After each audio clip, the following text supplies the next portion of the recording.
de Genasse-Chassieux, une date historique même. Plus de 100 ans d'histoire pour Genasse et 85 ans pour Chassieux viennent se rencontrer en 2010. Toutes ces années d'histoire ne seront pas effacées, mais plutôt valorisées par cette réalisation.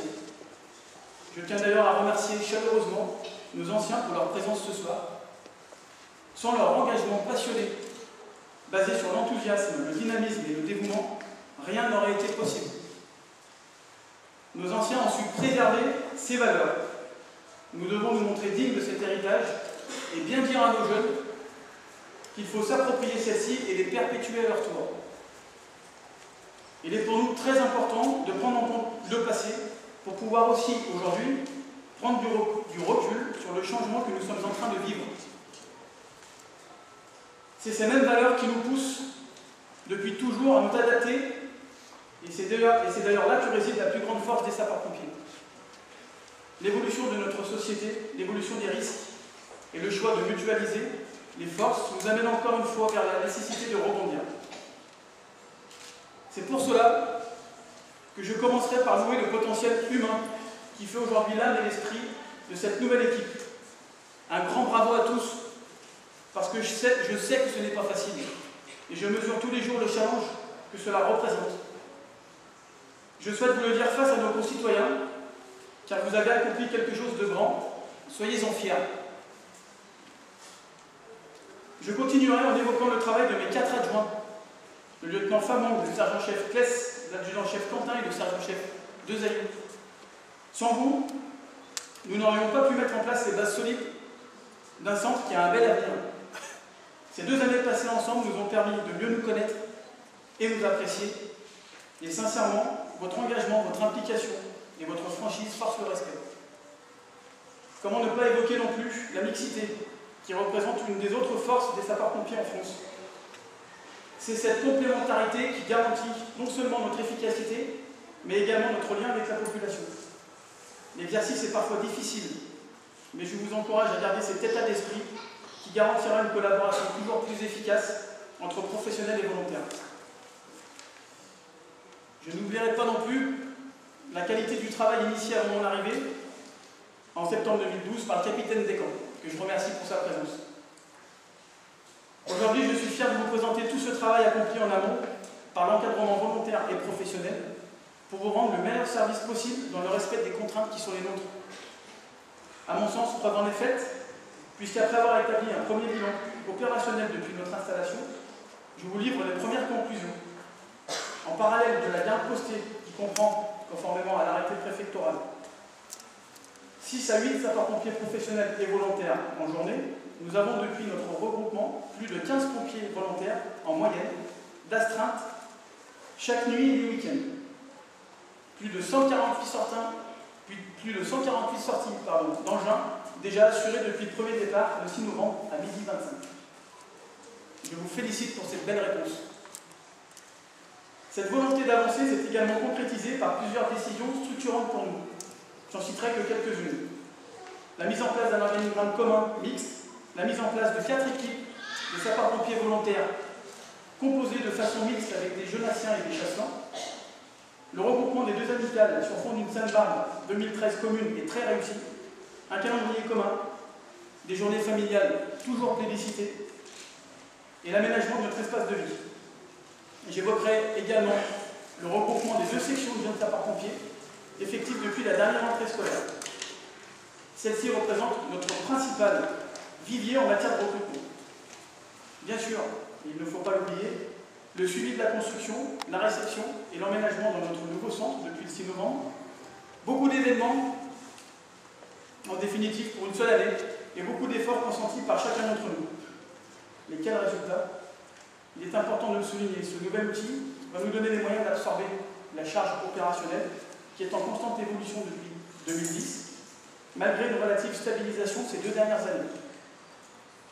Un bâtiment aujourd'hui adapté pour accueillir nos 9 engins et 80 pompiers dans des locaux agréables à vivre et fonctionnels. Je salue particulièrement la famille de Stéphana, ses parents, ses beaux-parents, sa femme, ses enfants. Mesdames et messieurs, l'inauguration d'une caserne de pompiers est toujours un moment important parce que c'est un arrêt apparaissent sur l'image pendant quelques temps, il y a un événement important puisqu'une nouvelle caserne est construite. Je voudrais commencer mon propos en rendant un hommage très appuyé à Stéphane et bien sûr à sa famille, ses parents, sa femme, ses enfants, ses beaux-parents. C'est probablement dans ma carrière avec l'accident de 2001, le drame de 2001, le drame de 2008, deux fois, les sapeurs-pompiers sont décédés en service commandé lors d'explosions de gaz, et rendre un hommage très très appuyé à Stéphane et remercier sa famille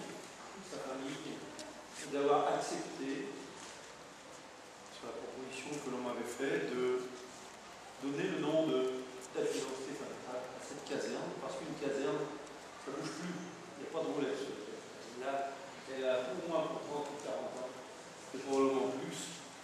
Et donc, c'est le plus grand symbole qu'on peut donner à faire en hommage à un sapeur-pompier dans le corps départemental. Chassieux se retrouve orpheline de ses pompiers. Voir disparaître sa caserne, c'est comme perdre sa boulangerie, son épicerie ou sa poste dans les petites communes rurales. Les chassants avaient plaisir à voir courir les jeunes pompiers le mercredi soir ou le samedi matin, toujours en ligne, à la tenue impeccable, derrière Thomas, Nicolas ou Maxence. Nous sommes attachés à nos pompiers. Notre brigade est dynamique, disponible. Prononçons pour preuve leur participation à de nombreuses épreuves de course à pied ou raids extrêmes, où l'esprit d'équipe et de corps sont indispensables dans ce genre de challenge. Les pompiers chassants, c'est aussi la convivialité, les cérémonies, l'amitié et les petites fêtes entre amis. Notre nouveau conseil municipal compte dans ses rangs Nicolas, un jeune pompier professionnel investi sur notre caserne qui représente à lui seul toute l'amitié qui nous unit. Le colonel Serdelay, le colonel Vincent Guillot, directeur des groupements territoriaux, le lieutenant-colonel Jérôme Bedret, chef du groupement Est, capitaine Gilles Vérichon, président de l'Union départementale des sapeurs-pompiers du Rhône, le sergent Michael Paco, président de l'association départementale des jeunes sapeurs-pompiers du Rhône, mesdames et messieurs les sapeurs-pompiers, mesdames et messieurs, si j'ai oublié quelqu'un, je comprends, j'ai fait des efforts, je n'ai pas fait exprès. Donc je salue bien entendu tout particulièrement les membres de la famille Ab. Et je m'en arrête là parce que je crois que beaucoup de choses ont été dites et ce n'est pas la peine d'amplifier la peine, on aura le temps de se revoir un peu plus tard. Donc bienvenue en cette magnifique caserne de Genasse-Chassieux que nous inaugurons aujourd'hui, en votre présence tous. Ce nouveau centre de secours et d'incendie rassemble désormais sous un même toit les compétences humaines et techniques de nos deux communes. Ce groupement a été porté dès 2010 par le SDIS du Rhône. Il a assis son organisation opérationnelle sur un nombre de centres de secours et d'incendie adaptés à la professionnalisation des équipes et des interventions.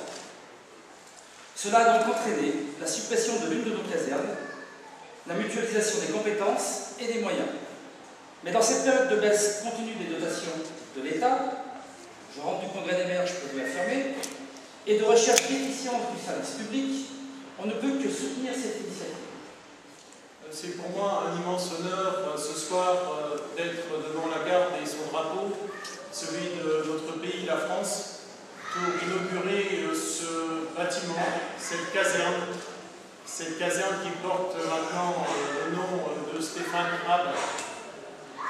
Le 11 novembre dernier, lors des cérémonies commémorant le début de la Première Guerre mondiale, France 2 a passé un documentaire exceptionnel sur le sacrifice de nos soldats et la souffrance de leurs familles. Lorsque nos soldats partent en opération extérieure pour servir les intérêts de la France et de la République. Il y a encore dans ce pays des hommes et des femmes qui portent l'engagement jusqu'à sacrifier leur propre vie au service de la patrie générale.